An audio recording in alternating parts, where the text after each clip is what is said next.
नहमदुहु व नुसल्ली व नुसल्लिमु अला रसूलिहिल करीम। बिस्मिल्लाहिर रहमानिर रहीम। नूरुल ईमान के बयानात का सिलसिला जारी है, जिसमें सैयदना सरकार मारूफ पीर मद्दज़िल्लहुल आली की तहरीरात पर अपना एक मुख्तसर सा तबसरा देते आ रहे हैं। आखिरी बयान में मोमिन और मुस्लिम में फ़र्क क्या था उसको बहुत मुख्तसर सा समझाया। अब सब बातें चल ही रही है कि सरकार दावत फ़िक्र दिए और बहुत सारी चीज़ें जिसके ऊपर जो है थोड़ी तफसील डाली गई, मगर जो है अब मतलब पर आ जाना है।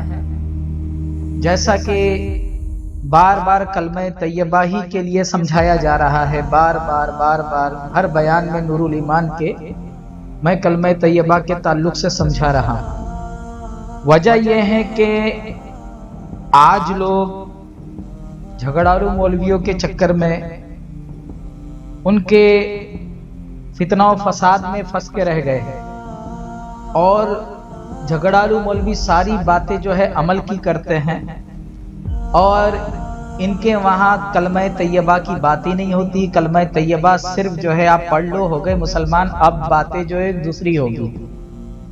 वो कलमा तैयबा जिसकी तहकीक को तस्दीक करनी है, जिसका इकरार करना है, तस्दीक करनी है, उस कलमा तैयबा के ताल्लुक से और कोई भी रोशनी नहीं डाली जा रही।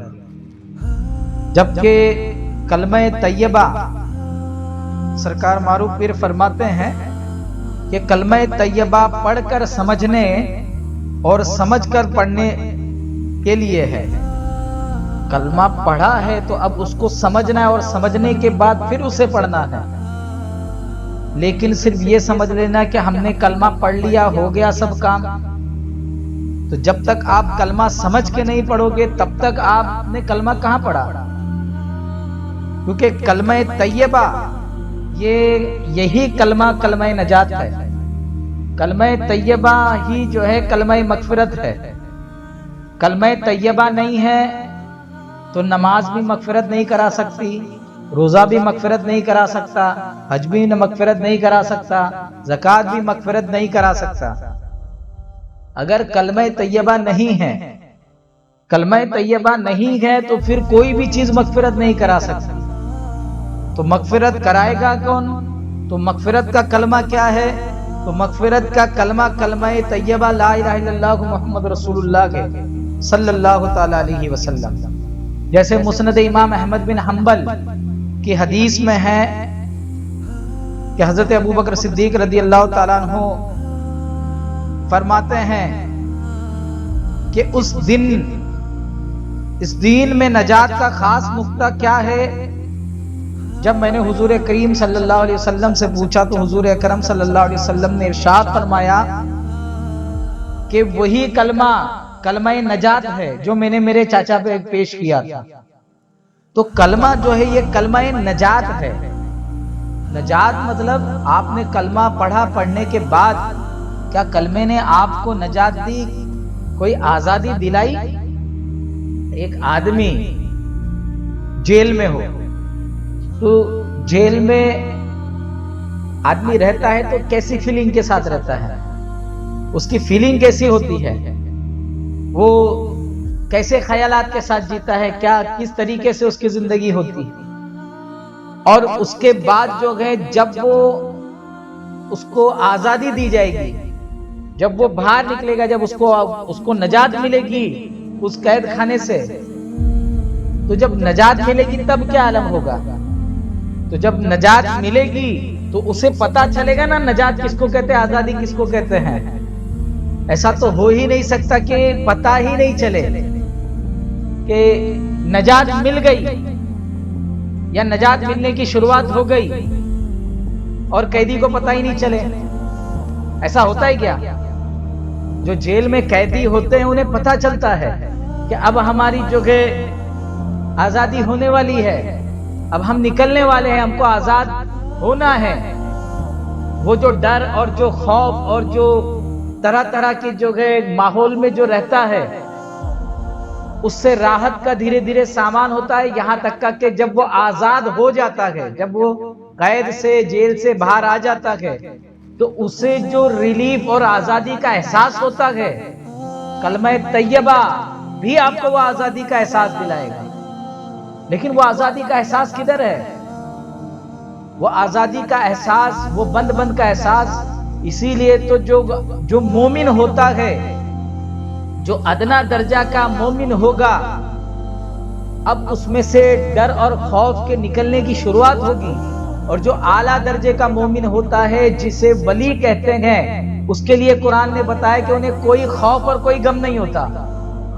تو کس چیز کا خوف تھا؟ وہ جس قید میں تھے، تو قید میں ہر چیز کا خوف ہوتا ہے، قید میں قید ہونے کا ہر چیز کا غم رہتا ہے۔ انہیں وہاں کھانا بھی ملتا ہے، وہاں پانی بھی ملے گا، ہر چیز ملے گی، لیکن وہ کھانے پینے کے اندر وہ بات نہیں رہے گی جو آزادی میں کھانے پینے کی۔ وہاں سوئے گا، اٹھے گا، بیٹھے گا، جیے گا، لیکن اس کی زندگی محدود ہوتی ہے۔ جب محدود زندگی ہوتی ہے، کہیں جا نہیں سکتا ہے، کیونکہ اس حد کے باہر گیا تو ڈر ہے، اس باؤنڈری کے پار کیا تو ڈر ہے، ایک حد کھینچی ہوئی ہے، اس کے باہر کا کام کیا، اس کے خلاف کا کام کیا تو ڈر ہے، خوف ہے۔ لیکن جب ایک اللہ والا جب کلمہ طیبہ پڑھنے کے بعد دائرہ نجات میں آتا ہے، جب قید خانے سے چھوٹتا ہے، جیسے کہ اللہ کے رسول ارشاد فرماتے ہیں کہ دنیا مومن کے لیے قید خانہ ہے، اور انکار کرنے والوں کے لیے، کفر والوں کے لیے وہ جو ہے جنت ہے، لیکن مومن کے لیے قید خانہ ہے۔ تو جب وہ نجات ہوگا اس قید خانے سے، جب اس کی مغفرت ہوگی کلمہ طیبہ سے، کیونکہ کلمہ نجات ہے یہ، جب وہ نجات ہوگی تب اس وقت اس کی کیفیت کیسی ہونا چاہیے؟ تو وہ احساس کب ہوگا؟ وہ احساس کیسے ہوگا؟ تو کلمہ طیبہ یہ کلید مغفرت ہے، یہ کلید نجات ہے، یہ جو ہے آپ کو گناہوں سے آزادی دلائے گا۔